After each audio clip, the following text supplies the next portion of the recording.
Alright, I'm back for the second to last segment. Now, I show you again if you can see that, you probably can't maximize the screen, but I'm going to pull it up on the screen.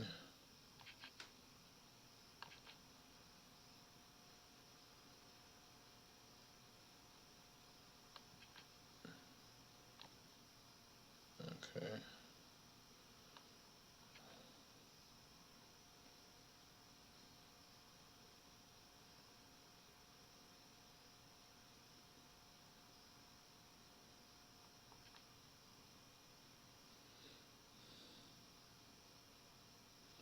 Now I'm going to show you what the archaeologists put in this brochure, because it's very key to understanding what's going on here.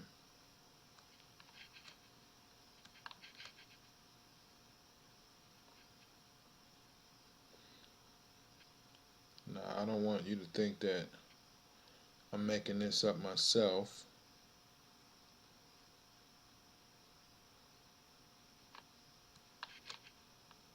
Because the archaeologists found this place in 1962, and they were digging. The remains of ruins. One of the towers at Milo were sticking out from the rain, and so they said that this place was buried during the buried by the Ottoman Turks during the Crusades. So that falls in line with prophecy of how Psalms 125 and 1, Mount Zion abideth forever, which cannot be removed. So they tried to bury it and hide this place, and they discovered it in the 60s, and they've been excavating ever since. So definitely, this place is definitely something to see. Now I'm gonna pull up this map, and when Christ says in Matthew 5, men do not take a candle and put it under a bush, what did he say after that? He said, can a city on the hill be hidden? Well, the city of David sits on a mountain, which cannot be hidden, nor can it be removed. So let's read what the archaeologists placed in this brochure. You're going to find out that they have some amazing stuff. So I'm going to hold it up right next to it.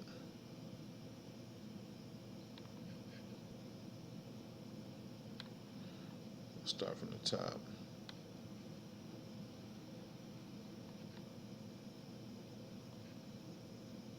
Put that right there. All right.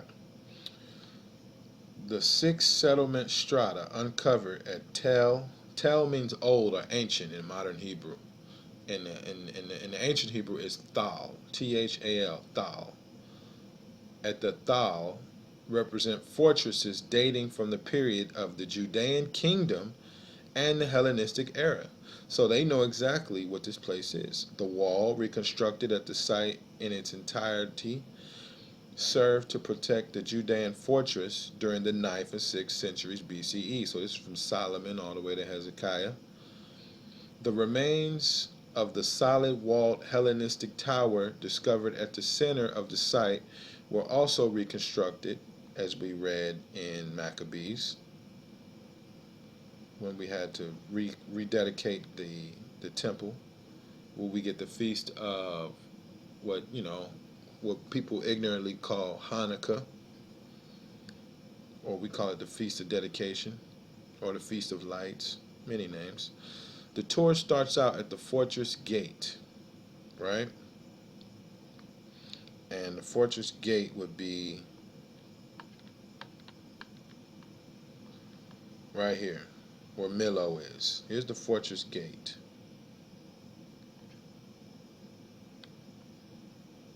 Let's just zoom in a little bit more so you can see. The fortress gate starts at A. Protected on either side by towers. And the towers are Millo. Remember Millo? If you don't know what that is, you got to go back and watch some of the previous chapters. And to the observation post overlooking the fortress, the Canaanite city, right here, which is the city of David, but they call it Canaanite. Why? Because they found ancient remains of a Negroid, black civilization. We can't call it a civilization of color because we know the Arabs were black, Canaan was black, the Philistines were black, the Cushites, the Ethiopians, the Samaritans were black, but they're not Negroid. That's why they call it Canaanite, because it was an all-black civilization found there, which was our fathers from 70 AD, the Great Slaughter. They found a bunch of dead bodies under these remains, and they were all black people. And that is the siege of Jerusalem of 70 AD.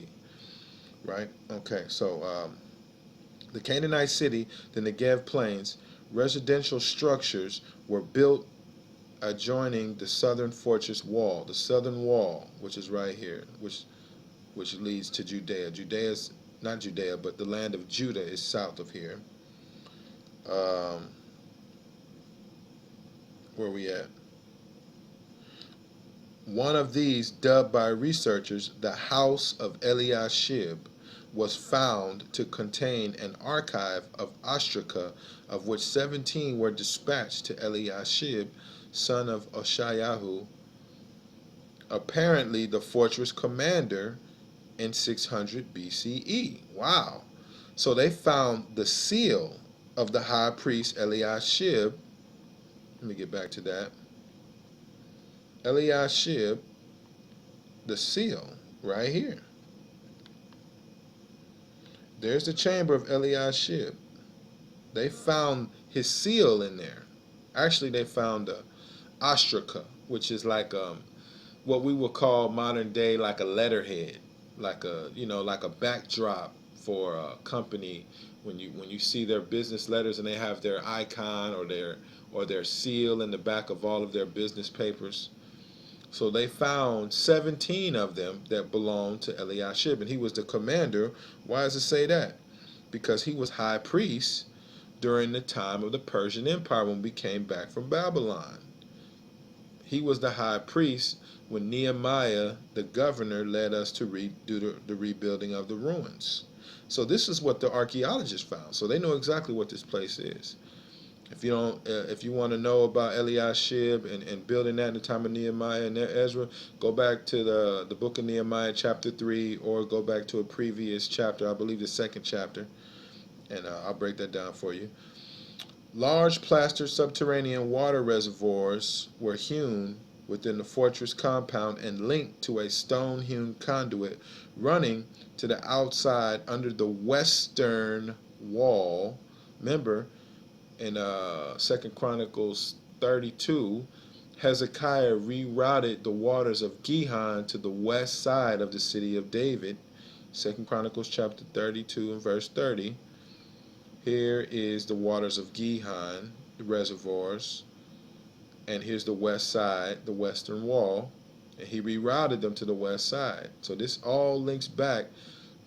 This goes all the way from the time of David all the way to 70 AD. All right.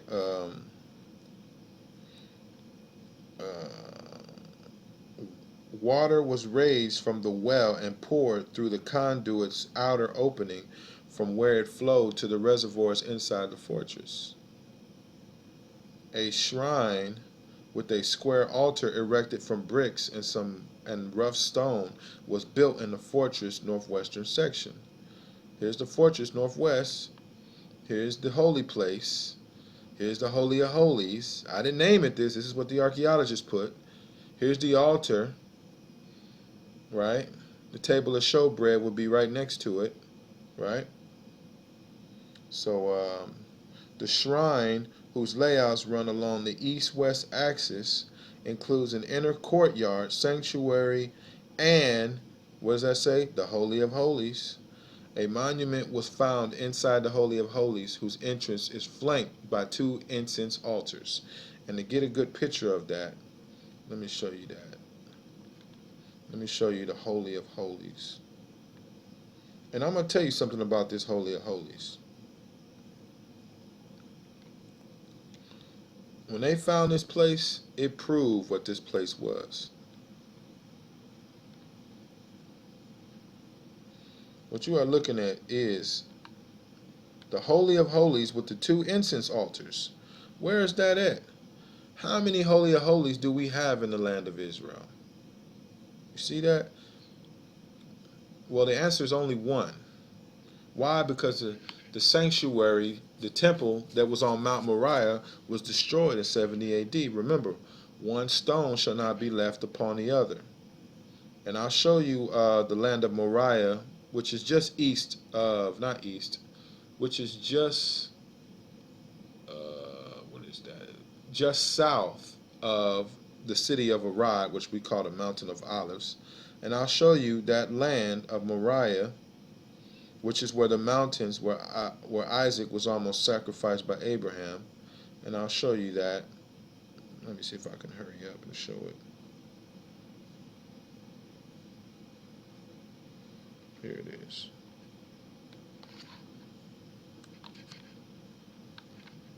Now this isn't Mount Moriah itself, but this is in the area of Mount Moriah. As you can see, straight ahead is the city of Arad.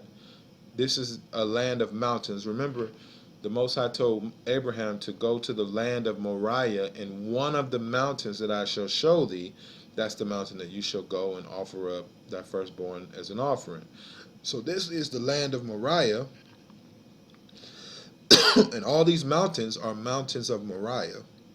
It's probably that one over there. I don't know. I have to talk to the watchman, Hoshua Mariel.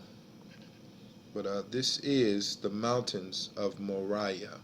And it's actually called Mount Moreh to this day. This is an abandoned hotel that's up on this mountain. Most businesses that they try to open up in this city of Arad, they close because the Most High is preserving this place. And we have thousands of people, thousands of brothers and sisters in Israel. Thousands of brothers from the islands, from Africa, from America, from Chicago, Detroit, Miami, and none of them come to Zion. The whole world goes to pay homage to the Pope in Italy, in Vatican City. The other half go pay homage to the Holy Rock in Mecca. But nobody comes to pay homage to the God of Israel at Mount Zion. So just something to keep in mind, that this is being revealed now for a reason. It's time for us to come back to keep the feast. So let's see what else. It's got some stuff on here. Let's see what else. And that's another picture of the Holy of Holies, the 2 incense also. But you can't see it that good because it's grayed out. But I'll see if we can read this. Let's read some more.